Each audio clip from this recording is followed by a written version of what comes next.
This story is about two friends who thought they were ready for real camping. I'll call my friend Henry. We had camped before, sure, but always in the safety of familiar places. Campgrounds with a dozen other tents nearby, picnic tables, bathroom stations, the works. You know, the kind of camping where even if something scary happens, there are still people close enough to hear you scream. But this time, we wanted something different, something authentic. We wanted wilderness, seclusion, silence. The kind of camping you see in those epic drone videos online, where people wake up to mist rolling over endless trees. That was the dream. After a few weeks of searching, we found a spot. It was about 3 hours away by car, and then another 4 hours on foot. The description was vague, barely a few photos from past campers, and reviews were almost non-existent. That only made it more appealing. No crowds, no noise, just us and the forest. We packed food, tents, sleeping bags, and enough supplies for 3 days. We thought we were prepared. When we finally got there, the parking lot wasn't really a lot at all. It was just a patch of dirt at the end of an unused road. Nobody else was there, not a single car. And when we looked at the trailhead, it was obvious it hadn't been maintained in years. Some parts were overgrown. Weeds pushed through what was left of the path. Fallen branches forced us to climb over or go around. The whole thing had the feel of a place time had forgotten. Still, we pressed on. 4 hours of hiking later, we arrived. Our destination was nothing more than a grassy patch at the top of a hill, but it had a wide overlook of the valley below. Nothing but an ocean of trees in every direction. No sounds of traffic, no distant campfires, just silence. We set up camp. I finished first and walked up to the overlook while Henry was still unpacking. That's when I saw them. At first, I thought it was just shadows shifting between trees. But then I noticed movement. 4 or 5 figures walking slowly through the woods far below. I couldn't make out any details, just shapes. They moved together, then disappeared behind the tree line. I stared, waiting for them to reappear, but they didn't. By the time Henry came over, they were gone. I told him what I saw, but he shrugged. Maybe hikers, maybe hunters. We were in the middle of nowhere, but that didn't mean nobody else could be around. Still, it bothered me. If they were hikers, why weren't they on the trail? We let it go. At least, we tried to. That evening, the sun sank fast. The forest grew darker than we expected. It was the kind of black that swallowed your flashlight beam. The kind of quiet where you start hearing your own breathing. We lit a small fire, kept it close. The flames felt like the only safe circle in an endless wall of trees. For a while, everything felt fine. We talked, joked, roasted marshmallows, normal stuff. But then, we heard it. Voices. At first, faint, like someone talking in the distance. But then clearer. Multiple voices, overlapping, murmuring.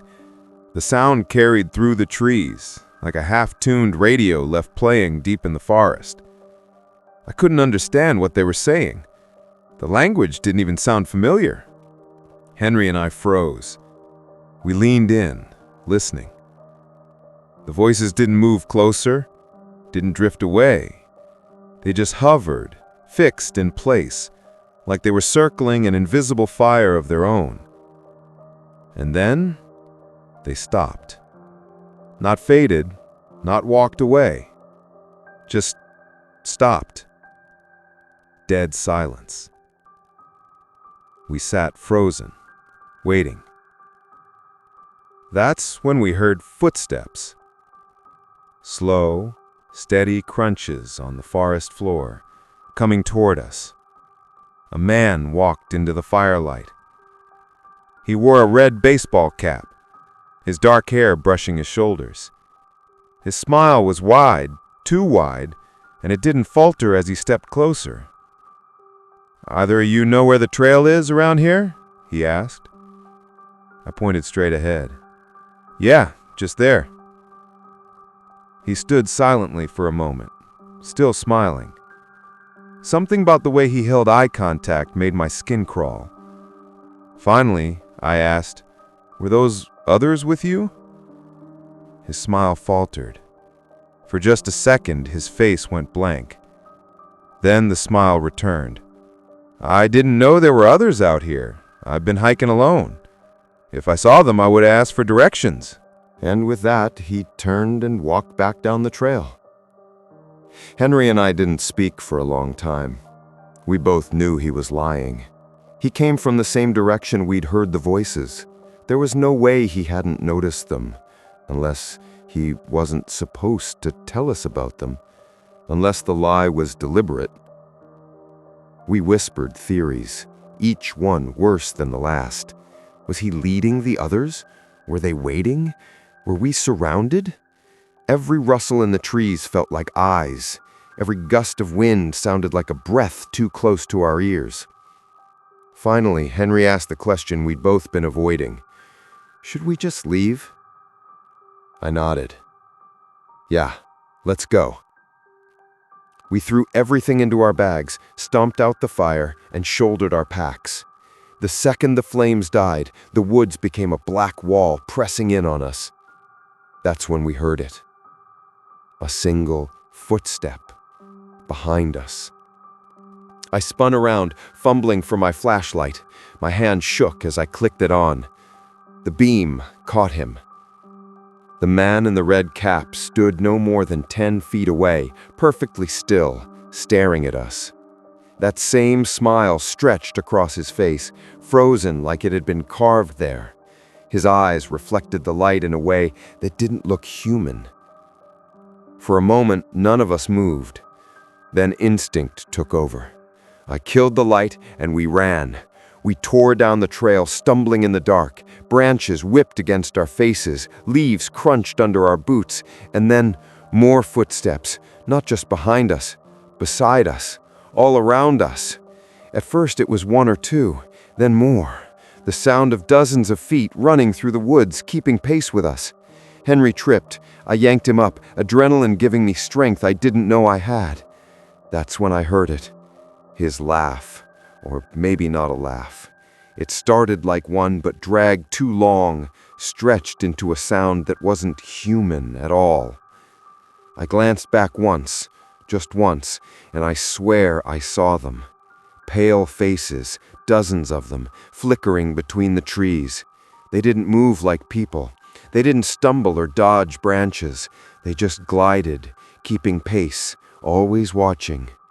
Our lungs burned, but we didn't stop.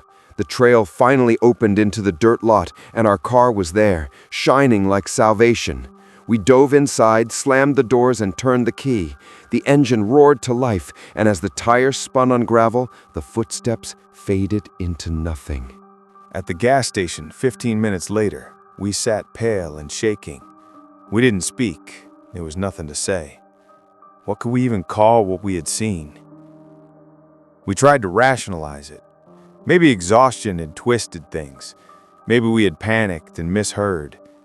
Maybe that man really was just a hiker, and the faces I thought I saw were tricks of the flashlight beam. But deep down, I knew better. That smile, it wasn't right. It wasn't natural.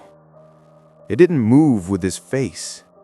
It looked painted on, like a mask. And when I asked him about the others, he didn't just deny it. He paused, like he was remembering what he was supposed to say.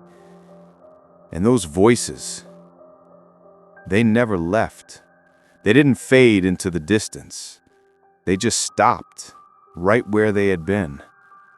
As if they were still there, watching us in silence, waiting until the fire was out and the woods were dark enough to move closer. It's been months since that night. Henry and I haven't gone camping since. I don't think we ever will. So if you ever find yourself on a forgotten trail, deep in the woods where the silence feels too heavy, listen carefully. If the voices in the trees stop all at once, don't assume you're alone. And if a smiling stranger asks where the trail is, pay attention to where he looks when you point. Because sometimes the people in the forest aren't lost. They're waiting for you.